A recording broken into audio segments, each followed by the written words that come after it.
Sam, what exactly do we need right now?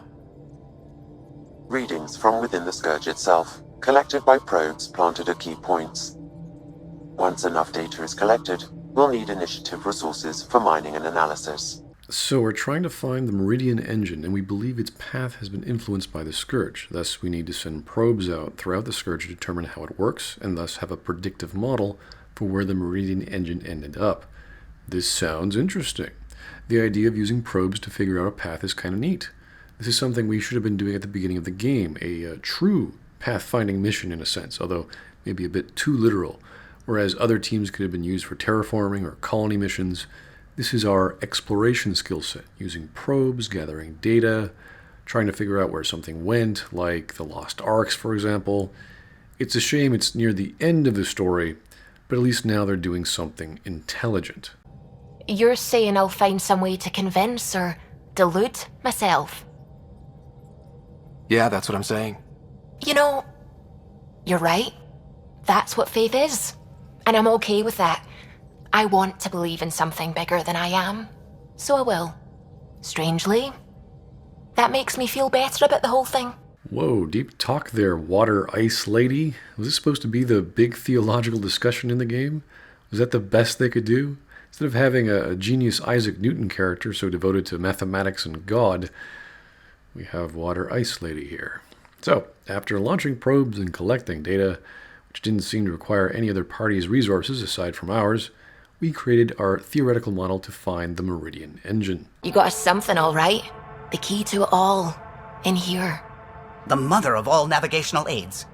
Take that back to the Remnant city, find an override, and their ships will fly the same vector as Meridian. With correction for the scourge, you'll have its exact location. Wait, if we have a theoretical model that tells us where to go, why do we need to program a Remnant shuttlecraft to go there? Why don't we just go there? It's a model based on vector math and software. We don't physically need a Remnant ship to follow. And if we did, and it's not explained why couldn't we simply use our ship? Or a shuttlecraft? Is it something in Remnant propulsion we need to have? Like, we need to use one of their shuttles? Anyway, regardless, the story is telling us that a shuttle is going to save the day once again. Once again showing us just how dumb it is to have a mining car on the Tempest. So, we get back to the Jardin City. We need to turn on another tower and enable the Remnant ships to lead the path to the Meridian engine. Remnant ships have lifted off. They're following the override vector. The scourge is moving, but they're getting through to something. Okay, why and how is the Scourge moving? I thought this was a flight path for a shuttle, and now apparently a series thereof. We probed the Scourge to figure out how it behaves when objects come close to it, to see where said objects might be going. We weren't expecting to actually influence the Scourge. Since when did we figure out how to control it?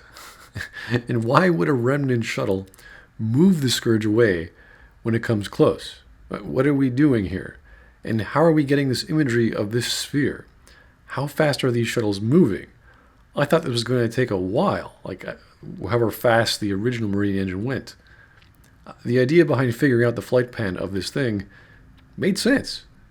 But this is not the effects of that outcome. This is not making any sense. It's happening way too fast, like instantly. The Scourge is reacting to physical objects now, and we've suddenly found it. How is this all possible? So somehow the Archon has figured out how to remove Sam from us. All I need to start is an implant like yours. And thanks to your memories, I know who else has one. Another reason to take the Hyperion. Wait, okay, so you disabled us, took Sam out of our heads somehow, and instead of attacking or scooping us up when we're weak, you're now going after the Hyperion, which is docked still at the Nexus to our knowledge. So instead of going after a 3-man squad on a battleground you've been in before, when you've rendered the main attacker useless, you're going to attack the Hyperion, the Nexus, and whatever other ships are in the area, all to get to Sarah because she also has a Sam implant, as opposed to simply picking us up? Victory is easily within your grasp, men. And you decide to simply turn around and do something way more difficult. I don't know how to properly explain how dumb this idea is. Fall to darkness, Pathfinder. You are almost worthy. Okay, are we dead? Did we lose our sight? What is he talking about? Why is he acting so weird? And who wrote this? This is really bad. I mean, there's this strategy. You attack your enemy and render them largely incapacitated, but instead of using them or your ultimate plan to use a SAM implant, you're going to go around and attack a heavily fortified ship, and it's thousands of other people with guns, and possibly their space guns, because God knows they have space guns in the Hyperion, because of a thing you could have easily picked up off your incapacitated enemy was, I don't know, too easy. So then we get a scene of the Hyperion, and Sam tells Sarah that Ket are looking for her, and we get to play as her. Sure, we have to get to some console to do a factory reset on Scott's implant because apparently Sam can't do that. Then we cut back to Scott now regaining consciousness. We need to get back. Wait, Sam's... The door's Remnant. You need Sam to do anything. You need Sam to do anything. I'm glad the game is actually acknowledging this. It doesn't make it any less intelligent, but at least they're aware of it. This is the sentence where the writers know, they have to know, how messed up the story is. How unbelievably dependent the Pathfinder team is with Sam, or at least the individual Pathfinders. And I have to ask, why isn't she having these problems as well, if Sam was also hooked up to all the other Pathfinder or the Pathfinder teams? Is it because they don't have the full access codes that Alec had as well? And isn't this the truth of the story? I just find this sentence so ironic, especially coming from Cora. We need to get back.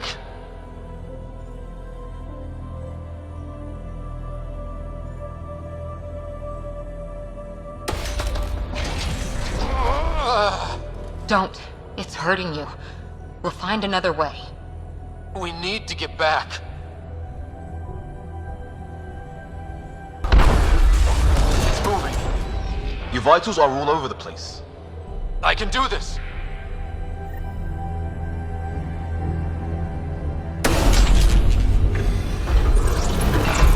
I don't believe it. You...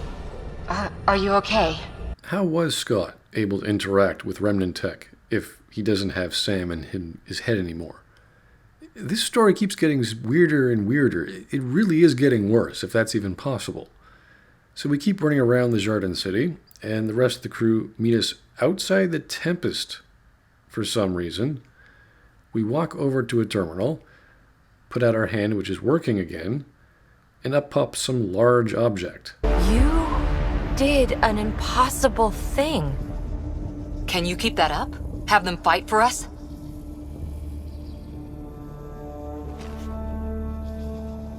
Ket are tough, but Remnant hit hard. The promise of that could inspire others to join in, across the cluster. The promise of what exactly? What is that thing? Is it a ship? Is it a gun? Is it a shuttle? A probe? Like what? How do we control it? It's one thing to try and operate the Remnant with Sam, and then we don't have Sam. Who's gonna use it? How do you ride it? What did we do? Tell me, what is going on here? Everyone seems to know what's going on, but I have no idea what giant alien structure this thing is. We have a for real shot at this. Rally the troops for a last stand. I just pulled a front line out of thin air. With all our friends supporting that, we can beat the Archon. Really? Did you? That's a ship. Okay. So the Jardin City provides Starforge capabilities as well. Again, how do we control it? If it's an alien ship, we don't even know what we summoned. And for some reason it gives us nosebleeds. Why? How? What exactly is going on? Now, if we knew what we were doing and the value of what we were doing, then we could see some struggle from the protagonist and the amount of pain it's causing them. So each object he pulls out from the Jardin City is obviously helping everyone, but hurting him. This would have been some elements of a heroic sacrifice, for example, and the player could choose how many Remnant objects to pull up, and I don't know, he could be near death in that case, and that would have been a simple, pretty clear thing to do. Of course, you never actually get that option. So the Archon straps Sarah to a chair, and then we enter the sector with the Meridian engine and all these remnant ships and others, apparently, that followed us. And despite all this tech, we still don't have guns on the Tempest. We're going to war in our main ship, and we didn't bother to bring a gun. You continue to defy your limitations. Impressive. You okay? He's crazy. If we don't submit, he'll use Meridian to kill everyone. How exactly? I mean, just the people on the planets, right? Won't that take some time anyway? How's he going to stop us from attacking him, or preventing him from doing that while we're attacking him? Anyway, a space battle breaks out, and we get this weird red outline event. Like another what the hell is going on kind of scene. And then we hear a quote from our dad. Rock in a hard place! Ryder? Ryder! When your back's against the wall, if you can't run from it, use it. Stop running. And use it. Callum, how close can you edge the Scourge? Too close? What are you talking about? Use being cornered as what exactly? How is this guidance? What are we using? What virtue or object or tactic? What is... I can't understand what he's even talking about to even analyze what is... Oh my goodness.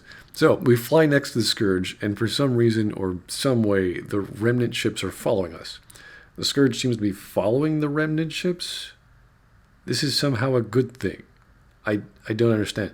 Previously, our Remnant shuttles we used pushed the Scourge away, some reason, but now it's following our Remnant ships. Okay, why and how? So we then start swearing at the Archon, and he starts torturing Sarah, it seems. This opens up some part of the Meridian engine, and the Tempest goes into that part, and it's white for like 5 to 10 seconds or so. So there's a whole environment with gravity, like a Dyson sphere, and there's air all inside the Meridian engine. We do a whole Mako landing thing, which I didn't know was possible with our ship, but hey, it worked. This inherently defeats all the problems Callow had with landing the Tempest, if we can just drop the Nomad. Although I gotta ask, how does the Nomad land properly without retro rockets like the Mako had? Anyway, there's all this radio chatter of other ships coming in from the sector helping us attack the Ket, and we're stuck on the ground, just traveling over this lush green environment. And why, I don't know. We're under the assumption the Archon is somewhere on the ground, I guess, but we don't know where. I think it's kind of stupid, but is he on the ground? Is he not on the ground? And if so, why did we drop so soon? Who knows? So apparently you could have a side mission where the Primus, that other dude of the Ket, gave us some kill code because he disagrees with the Archon, and we use it to lower the defenses of one of the Ket ships. Krogan are Kroganing the hell out of the Ket, Pathfinder. Krogan are Kroganing.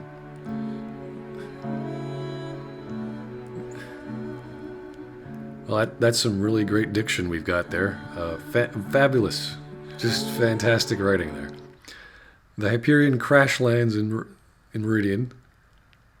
Depending on your optional side quests and how you completed them, done, the captain of Hyperion may in fact live.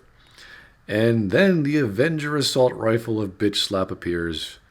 As always, it's become a staple. It's got to be there. And then Dr. Octopus jacks himself into something. I don't know what's going on anymore. Is this a normal thing? Can the Archon just naturally jack himself into stuff? Is this something he developed by researching the Remnant? I don't really know. So Sarah's still strapped to a chair. Stuff is happening. And oh, Sarah's skull is lighting up like she's in like a plastic doll. And there's a light source in her skull, and it's just, yeah. I'd be a bit concerned here if that was happening. So this dude makes some bodily motion and releases some kind of electromagnetic field which generates a remnant worm. Of course. Why not? The Archon's fighting me. I don't have your practice. This is just the start, Pathfinder. I'm still restricted. more remnants you destroy, the more fractured the Archon's attention. Hold position, kill Remnant. I'm on it. Sam? Weakness? The armored head, Sarah. Shields open, fucker! I think that was about 4 people talking at once. I couldn't understand a goddamn thing that was being said. So, Sarah has some connection and is opening up areas for us to shut down with the Meridian engine. So there's all these paths, and, she helped us out. We shut down these areas. However, we do that without Sam. Again, it's not explained. Which then causes Doc Ock over here to not like his arms anymore because they hurt him for some reason. I thought we were removing energy, not increasing it, but whatever. I don't know what's going on, so I can't really help much what's going on here. I can't explain it. I'm just sort of looking at things. I'm going, I don't know. And why isn't the Archon stopping Sarah? I mean, he knows that she's helping you, and he's making no effort to prevent that. Why is he so confident? He's obviously not winning the day entirely. I mean, he must know what's going on. Then he just falls like a broken doll, as does his little drone thing, and I guess Meridian is now online. And then we get a scene of that guy from the first outpost we made. Then there's some Asari person, then some sort of swamp, then the Angara, and we all walk outside. Scott says we made it. The credits roll. And then we have the Stinger at the end of the post-credit scene, and it looks like some sort of Primus Ket dude. And that's it. I mean, then there's like all this gameplay of walking around and talking to people. So it's kind of like a second Stinger, I guess, or just walking around talking to people. Epilogue. So Sarah wakes up after weeks, apparently, and she was just chilling out in her room or wherever this is. That doesn't sound the best scenario. She should have been in med bay or be constantly monitored by doctors. But, weeks in just lying there on her back, just nothing, no equipment, no, things going into her face, nothing. And of course, Sam is connected back to us, and we have another meeting with the Nexus guys, and they want us to nominate an external person to represent the non-Nexus people issues. So the plot's over here. None of this really matters. It's nowhere near as relevant or as important as the choice of appointing Udina or Anderson as counselor, because we know there's a growing threat. Right now, all the threats are gone. We don't really care, we don't care because the plot's over. We have no stakes, we have no value, we're just here for the ride. So none of this has any weight. So we talked to a whole bunch of people, and we get a signal, apparently, from the Quarian arc, which means it's still out there. I didn't even know we had a Quarian arc. I thought there were only 4. But now there's all the minor Milky Way species are on this arc. Okay, whatever. And it just ends with us riding the Tempest because we want to explore more. The end. Why are we still here? Just to suffer? Every night, I can feel my leg and my arm. Even my fingers. The body I've lost. The comrades I've lost.